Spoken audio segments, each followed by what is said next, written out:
आज रवि बहुत खुश भी था और बेचैन भी। दरअसल रवि किसी का इंतज़ार कर रहा था। हाथ में चाय की कप लिए बालकनी में बैठा रवि बेसब्री से अपनी दोनों बेटियों का इंतज़ार कर रहा था। आज वह उन्हें अपनी होने वाली पत्नी रेखा से मिलवाना चाहता था। कल वह रेखा से शादी करने वाला था। वह रेखा की तरफ प्यार भरी नज़रों से देखने लगा। उसे रेखा बहुत ही सुलझी हुई और खूबसूरत लगती थी। रेखा के लंबे स्ट्रेट बाल, आंखों में शरारत, दूध सा गोरा सा रंग और चाल ढाल और बात व्यवहार में झलकता आत्मविश्वास। रेखा के आगे विमला उसे बहुत साधारण लगती थी। वह एक घरेलू महिला थी। विमला से रवि की अरेंज मैरिज हुई थी। शुरू शुरू में रवि विमला से भी प्यार करता था, पर रवि की महत्वाकांक्षाएं काफ़ी ऊंची थी। उसने अपने करियर में तेजी से छलांग मारी। वह आगे बढ़ता गया और विमला पीछे छूटती गई। रवि ने शहर बदला, नौकरी बदली और इसके साथ ही उसकी पसंद भी बदल गई। नई कंपनी में उसे रेखा का साथ मिला। तब उसे समझ आया कि उसे तो एक बला की खूबसूरत लड़की अपना जीवन साथी बनाने को आतुर है, और कहाँ वह गवार विमला के साथ बंधा पड़ा है। बस यहीं से उसका रवैया विमला के प्रति बदल गया था और एक साल के अंदर ही उसने खुद को विमला से आज़ाद कर लिया था। पर वह अपनी दोनों बेटियों के मोह से आज़ाद नहीं हो सका था। दोनों बेटियों में अभी भी उसकी जान बसती थी। उसने रेखा को अपने बारे में सब कुछ बता दिया था और अब दोनों कोर्ट मैरिज कर हमेशा के लिए एक दूसरे के होने वाले थे। पर इससे पहले रेखा ने ही इच्छा जताई थी कि वह उसकी बेटियों से मिलना चाहती है। इसलिए दोनों बच्चियों से मिलने उनके स्कूल आए थे। रवि अक्सर स्कूल में ही अपनी बेटियों से मिला करता था। तभी चार नन्ही नन्ही आंखों ने दरवाजे से अंदर झांका तो रवि दौड़कर उनके पास पहुंचा और उन्हें सीने से लगा लिया। 10 साल की अंजू थोड़ी समझदार हो चुकी थी, जबकि 6 साल की मन्नू अभी नादान थी। रवि ने उन दोनों को रेखा से मिलवाते हुए कहा, देखो बच्चों, आज मैं आपको किन से मिलवाने वाला हूँ। ये कौन है? इनके बाल कितने सुंदर हैं। मन्नू ने पूछा तो रवि ने गर्व से रेखा की तरफ देखा और बोला, बेटी, ये आपकी मम्मी है। कल से यह आपकी नई मम्मी कहलाएंगी। कल ये आपके पापा की पत्नी बन जाएंगी। रेखा ने प्यार से बच्चों की तरफ हाथ बढ़ाया तो थोड़ा पीछे हटती हुई मन्नू ने पूछा, पर पापा, हमारी मम्मी तो हमारे पास ही है, फिर नई मम्मी की क्या ज़रूरत? पर बेटा, ये मम्मी ज़्यादा अच्छी है ना? नहीं, कभी नहीं पापा, हमें नई मम्मी की कोई ज़रूरत नहीं। हमारी मम्मी बहुत अच्छी है। और आपको पता है ना पापा, अंजू ने अपनी बात अधूरी छोड़ दी। क्या बेटी, बताओ। यही कि मैं आपसे नफ़रत करती हूँ। मैं आपसे नफ़रत करती हूँ सिर्फ इसीलिए। यह कहकर रोती हुई अंजू ने मन्नू का हाथ थामा और तेज़ी से कमरे से बाहर निकल गई। रेखा ने जल्दी से अपने बड़े हुए हाथों को पीछे कर लिया। अपमान से उसका चेहरा लाल हो उठा था। रवि की आंखें भी पल भर में उदास हो गई। उसे लगा जैसे उसके दिल का एक बड़ा टुकड़ा आज टूट गया है। उसने रेखा की तरफ देखा और फिर आकर निढाल सा कुर्सी पर बैठ गया। उसने सोचा भी नहीं था कि उसकी अपनी बेटी उसे नफरत करने लगेगी। रेखा ने रूखी आवाज़ में कहा, चलो रवि, यहाँ रुककर कोई फ़ायदा नहीं। तुम्हारी बेटियाँ मुझे नहीं अपनाएंगी। लगता है तुम्हारी पत्नी ने पहले से ही उनके मन में मेरे खिलाफ जहर भर दिया है। रवि ने कुछ भी नहीं कहा। दोनों चुपचाप वापस चले गए।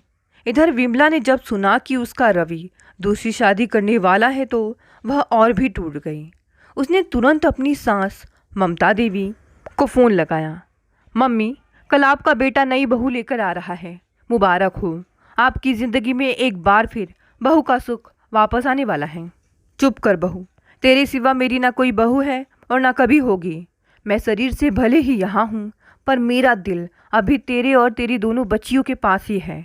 तू मेरी बेटी से बढ़कर है। तेरी जगह कोई नहीं ले सकता, समझी पगली? और जानती हूँ तू मेरी बेटी कब बनी थी। कब मम्मी? उस रात जब मुझे तेज बुखार था। रवि ने मेरी तरफ देखा भी नहीं, पर तूने रात भर जाग कर मुझे ठंडी पट्टियाँ लगाई थी, मेरी सेवा की थी। उसी रात मैंने तुझे अपनी बेटी मान लिया था। मम्मी, आपकी जैसी माँ पाकर मैं धन्य हो गई। आज मेरी माँ जिंदा होती तो वे भी आपका प्यार देखकर, कहते कहते वह रोने लगी तो सांस ने टोका, देख बेटी, मुझे माँ कहा है ना, फिर रोने धोने की क्या ज़रूरत। हमेशा मुस्कुराती रह मेरी बच्ची। अपने बेटे पर तो मेरा काबू नहीं, पर दुनिया की और किसी भी मुसीबत को तेरे पास भी नहीं फटकने दूंगी। जानती है यह बात? जी मम्मी। जब मेरे पति ने मुझे तलाक दिया था तब मेरे पास कोई नहीं था। मैं उनसे कोई सवाल भी नहीं कर सकी थी। तेरे गम को मैं समझ सकती हूँ। तलाक के बाद औरत मन से बिल्कुल अकेली रह जाती है, पर तू जरा भी चिंता ना कर। तेरे साथ हमेशा तेरी यह माँ रहेगी, तेरा मानसिक संबल बनकर। सास की बातें सुन रोते रोते भी विमला के चेहरे पर मुस्कुराहट तैर गई। सास की बातों से उसे बहुत सुकून मिला। आज वह अकेली नहीं बल्कि सास का सपोर्ट उसके साथ था। विमला के अपने माँ बाप पहले ही गुजर चुके थे। एक भाई था जो मुंबई में सेटल था। 3 बहनें थीं जिनका घर इसी शहर में था, पर चारों भाई बहनों ने उससे कन्नी काट ली थी। ऐसे में तलाक के बाद उसका और उसकी दोनों बच्चियों का संबल उसकी सास ही थी, और यह उसके लिए बहुत बड़ा सहारा था। जब भी वह परेशान होती या अकेला महसूस करती तो सास से बात कर लेती। बिमला ने एक प्राइवेट कंपनी में नौकरी कर ली थी। शनिवार संडे उसकी छुट्टी होती थी। उस दिन ममता देवी जरूर आती, उसकी और अपनी पोतियों के साथ समय बिताती, उनकी हर समस्या का हल निकालती और फिर शाम तक अपने घर लौट जाती। इधर दूसरी शादी के बाद जब भी रवि ने अंजू और मन्नू से मिलना चाहा तो अंजू ने साफ इनकार कर दिया। अब उसे अपने पापा से बात करना भी पसंद नहीं था। उसने पापा के बिना जीना सीख लिया था और मन्नू को भी सिखा दिया था। वह उस पापा को कभी माफ़ नहीं कर पाई जिसने उसकी सीधी सादी माँ को छोड़कर किसी और के साथ शादी कर ली थी। वक्त इसी तरह निकलता गया। नई शादी से रवि को कोई संतान नहीं हुई थी। दिनों दिन रेखा के नखरे बढ़ते जा रहे थे। रवि का जीना मुहाल हो गया था। दोनों के बीच अक्सर झगड़े होने लगे थे। रेखा अक्सर घर से बाहर निकल जाती, रवि भी देर रात शराब पीकर घर लौटता। ममता देवी यह सब देख समझ रही थी, पर वह अपने बेटे के स्वार्थी रवैये से भी अच्छी तरह परिचित थी। इसलिए उन्हें बेटे पर तरस नहीं बल्कि गुस्सा आता था। ममता देवी को अक्सर वह समय याद आता जब पति से तलाक के बाद उनकी जिंदगी का एक ही मकसद था, और वह था रवि को पढ़ा लिखा कर काबिल बनाना। इसके लिए उन्होंने अपनी सारी शक्ति लगा दी थी। स्कूल टीचर की नौकरी करते हुए बेटे को ऊंची शिक्षा दिलाई, काबिल बनाया। मगर अब एहसास होने लगा था कि कितना भी काबिल बना लिया, वह रहा तो अपने बाप का बेटा ही, जो बाप की तरह ही शराबी, स्वार्थी और बददिमाग निकला। इधर ममता द्वारा विमला को अपनाने और हर जगह उसकी तारीफ किए जाने की वजह से नाते रिश्तेदारों का व्यवहार भी विमला के प्रति काफ़ी अच्छा बना रहा। रवि के चचेरे ममेरे भाई बहनों के घर कोई भी आयोजन होता तो विमला और उसकी बेटियों को परिवार के एक महत्वपूर्ण सदस्य की तरह आमंत्रित किया जाता और उनकी पूरी आवभगत की जाती। यही नहीं, रवि के विवाहित दोस्त भी विमला को अवश्य बुलाते। यह सब देखकर रवि और रेखा भुनभुनाते हुए घर लौटते। रेखा चिढ़कर कहती, देख लो तुम्हारी रिश्तेदारी में हर जगह अभी भी मुझसे ज़्यादा विमला की पूछ होती है। लगता है जबरदस्ती मैं पहुंच गई हूँ। तुम्हारी माँ जब भी देखो विमला और उसकी बेटियों से ही चिपकी रहती है। रवि समझाने के लिहाज से कहता, बुरा तो मुझे भी लगता है, पर क्या करूँ रेखा, विमला के साथ मेरी बेटियाँ भी है ना, बस इसीलिए चुप रह जाता हूँ। एक दिन तो हद ही हो गई। रवि के एक दोस्त के बेटे की बर्थडे पार्टी थी। आयोजन बहुत शानदार रखा गया था। रवि के सभी दोस्त वहाँ मौजूद थे। रवि ने इधर उधर नजरें दौड़ाई, उसे विमला कहीं भी नजर नहीं आई। रवि ने चैन की सांस लेते हुए रेखा को कुहनी मारा और बोला, शुक्र है आज विमला नहीं है। रेखा मुस्कुराकर बच्चे को गिफ्ट देने लगी। तभी दरवाजे से विमला और उसकी दोनों बेटियों ने प्रवेश किया। विमला ने खूबसूरत सी बनारसी साड़ी पहन रखी थी और बाल खुले छोड़े थे। उसके आकर्षक व्यक्तित्व ने सबका ध्यान अपनी तरफ खींच लिया। रेखा जल भुन गई और रवि पर अपना गुस्सा निकालने लगी। कुछ देर बाद जब पार्टी उफान पर थी तो रवि किनारे खड़े अपने दोस्तों के ग्रुप को ज्वाइन करता हुआ बोला, यार ये थोड़ा अजीब लगता है कि तुम लोग अब तक हर आयोजन में विमला को जरूर बुला लेते हो। तुम लोग जानते हो ना कि मैं विमला से अलग हो चुका हूँ, अब उसे बुलाने की क्या ज़रूरत। एक दोस्त गुस्से में बोला, क्या बात कह दी यार, तू अलग हुआ है भाभी से, पर हम तो अलग नहीं हुए ना। उनसे हमारा जो रिश्ता था वह तो रहेगा ही ना।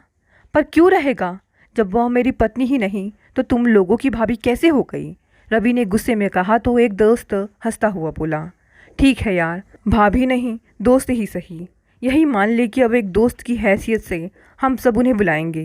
रही बात तेरी, तो ठीक है, तेरी वर्तमान बीवी यानी रेखा को भी हम न्योता भेज दिया करेंगे, मगर विमला को नहीं छोड़ेंगे, समझा? इस बात पर काफ़ी देर तक उनके बीच तू तू मैं होती रही। रेखा पास खड़ी सब कुछ सुन रही थी। अंदर ही अंदर उसे विमला पर गुस्सा आ रहा था। उसे महसूस हो रहा था जैसे विमला उसकी खुशियों के आगे आकर खड़ी हो जाती है। रवि और उसके बीच कहीं ना कहीं विमला अब भी मौजूद है।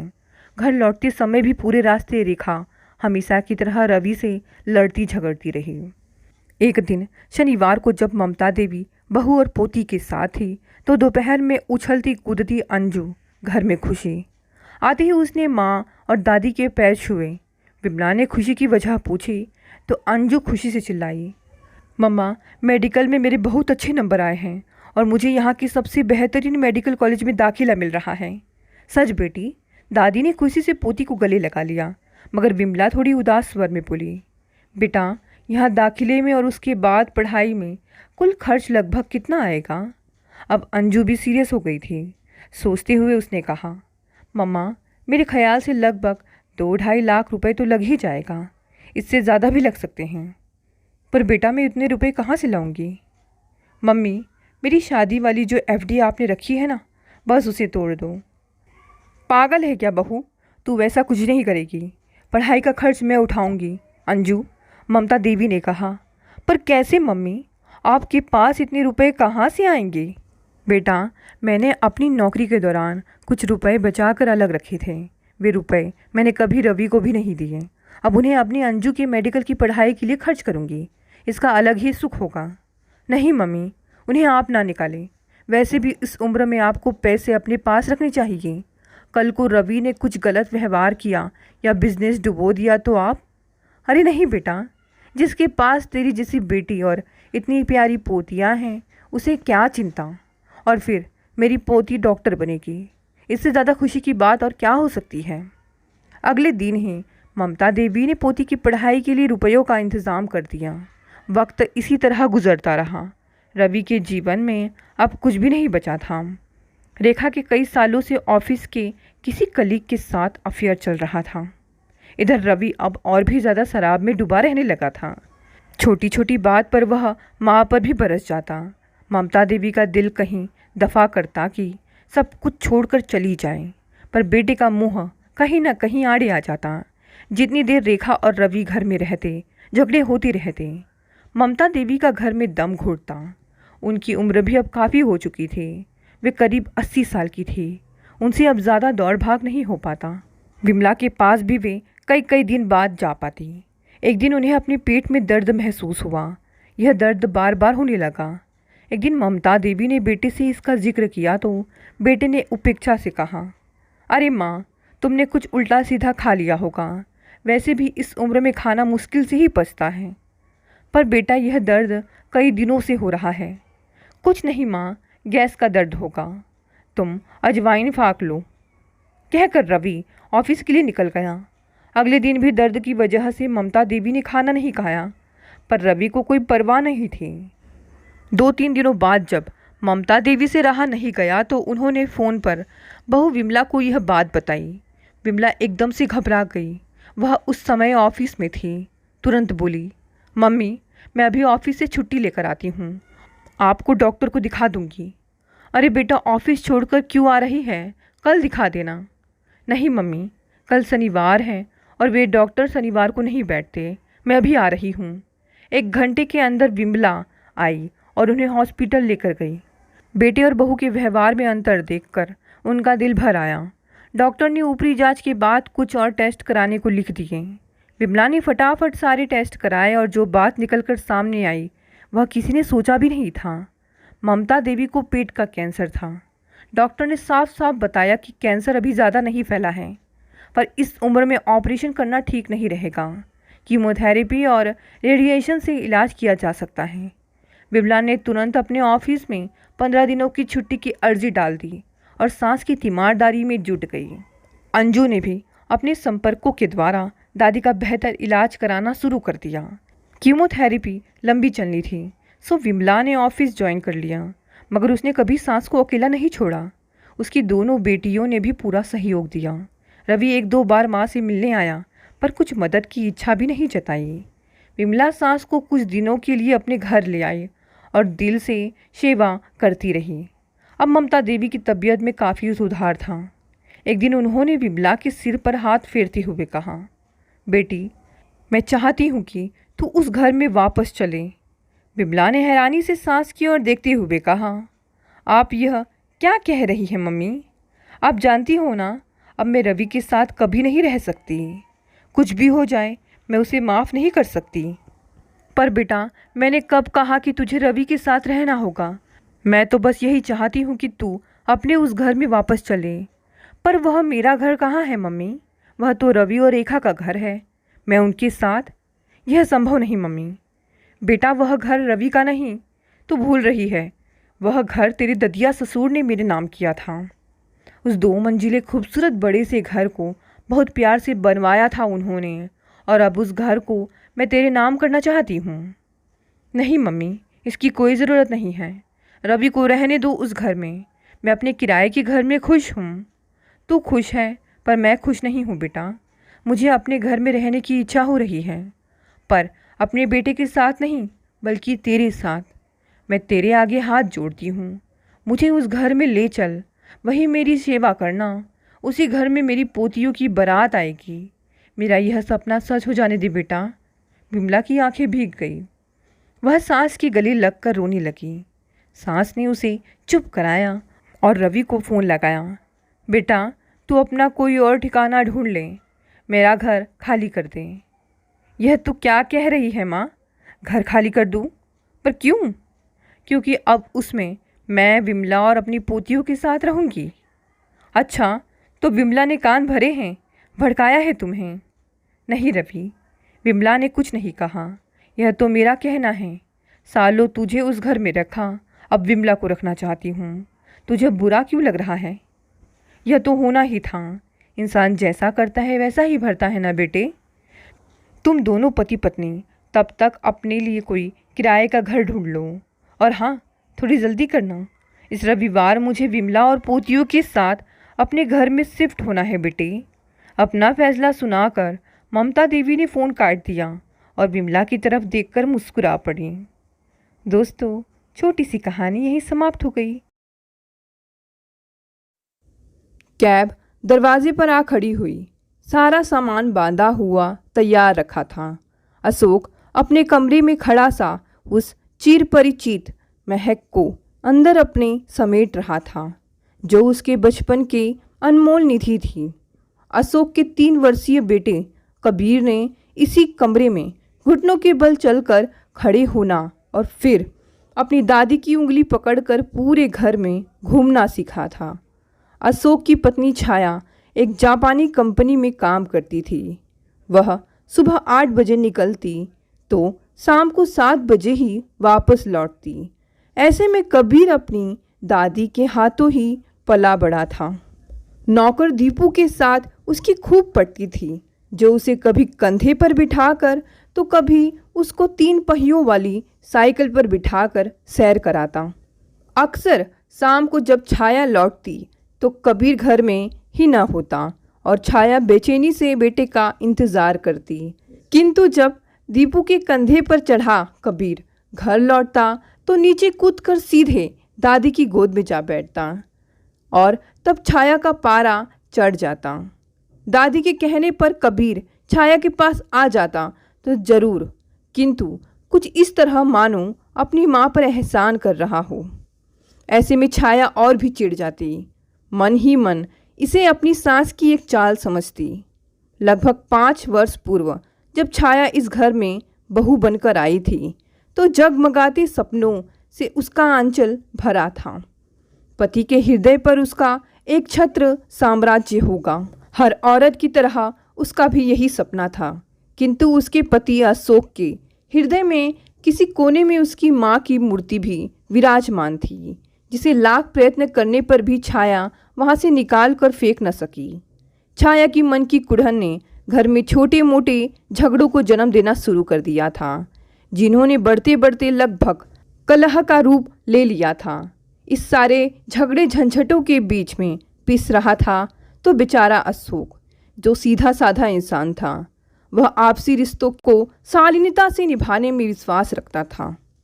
अक्सर वह पत्नी को समझाता था कि माँ भावुक प्रकृति की हैं, केवल थोड़े मान प्यार से ही संतुष्ट हो जाएंगी। किंतु छाया ने सास को अपनी माँ के रूप में नहीं, प्रतिद्वंदी के रूप में स्वीकारा। इन 5 वर्षों ने अशोक की माँ को एक हंसते बोलते इंसान से एक मूर्ति में परिवर्तित कर दिया। अपने चारों ओर मौन का एक कवच सा लपेटे माँ दीपू की मदद से सारे घर की साथ संभाल करती। उनके मन में किसी कोने में आशा का एक नन्हा दीप अभी भी जल रहा था कि शायद कभी बहू के नारी हृदय में छिपी बेटी की ममता जाग उठे और वह उनके गले लग जाए। किंतु छाया की बेरुखी माँ के हृदय पर नित्य कोई न कोई नया प्रहार कर जाती और वे आंतरिक पीड़ा से तिल मिलाकर अपने कमरे में चली जाती। भरी आंखें छलके और बेटा उन्हें देख ले, इससे पहले ही वे उन्हें पोंछ डालती और एक गंभीर मुखौटा चेहरे पर चढ़ा लेती।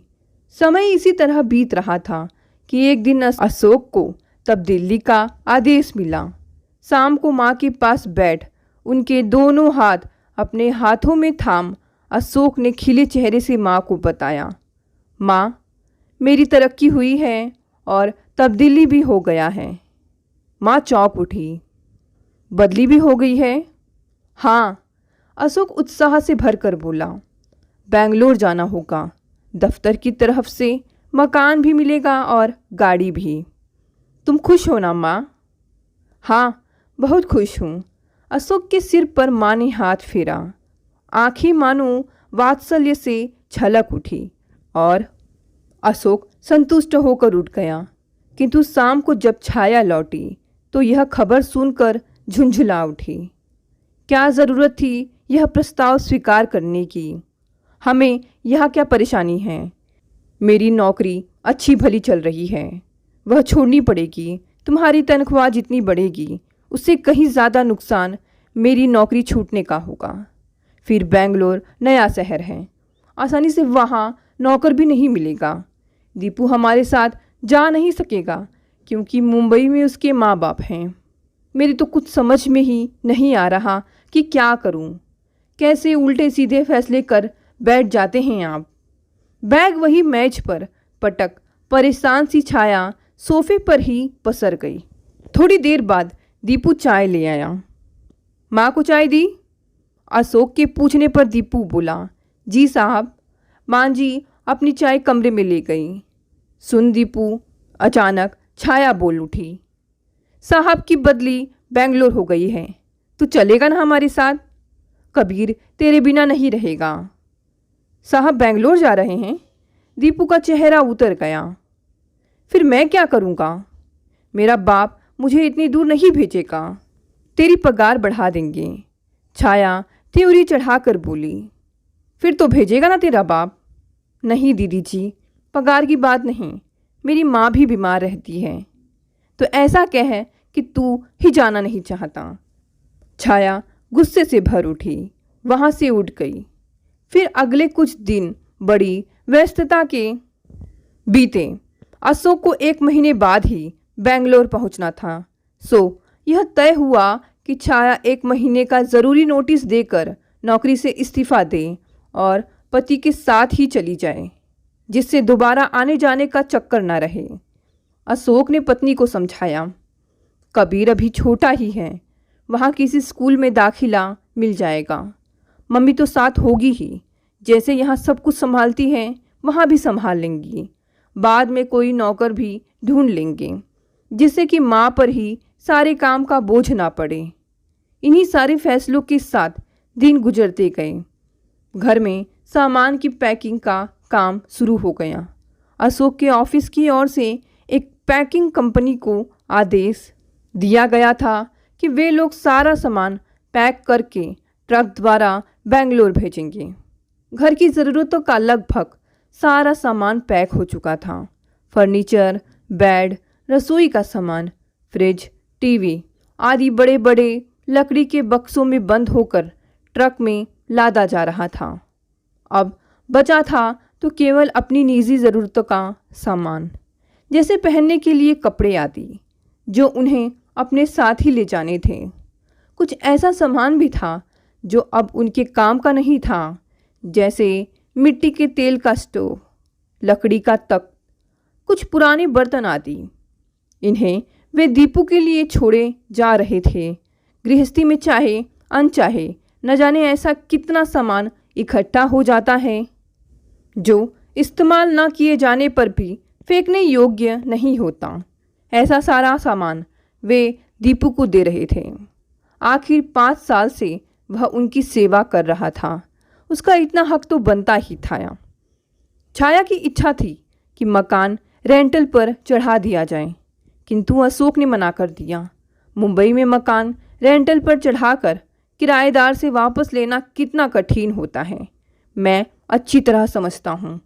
इसलिए अपने सोनू के चचेरे भाई को एक कमरा अस्थायी तौर पर रहने के लिए दे रहा हूँ, जिससे मकान की देखभाल होती रहे।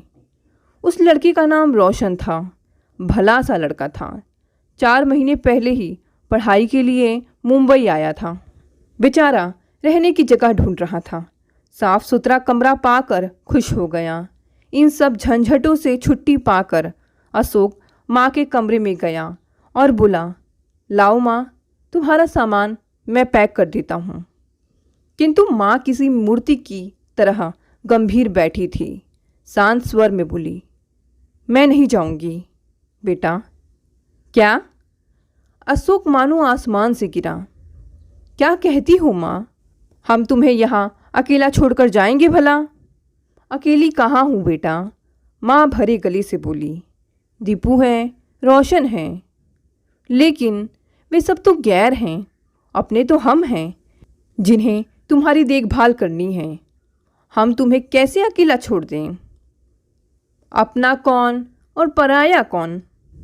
माँ की आवाज़ मानो हृदय की गहराइयों से फूट रही थी। जो प्यार करे वही अपना, जो ना करे वह पराया। नितांत सादगी से कहे गए माँ के इस वाक्य की मार से अशोक मानो तिलमिला उठा। वह बोझिल हृदय से बोला, छाया की दोषों की सजा मुझे दे रही हो माँ? नहीं रे, ऐसा क्यों सोचता है? मैं तो तेरे सुख की राह तलाश रही हूँ। तुम्हारे बिना कैसा सुख माँ? और अशोक कमरे से बाहर निकल गया। छाया को जब यह बात पता चली तो अपने चिर परिचित व्यंग्यपूर्ण अंदाज में बोली, अब यह आपका कौन सा नया नाटक शुरू हो गया? किस बात का नाटक? माँ का स्वर दृढ़ था। सीधी सी बात है, मैं नहीं जाना चाहती।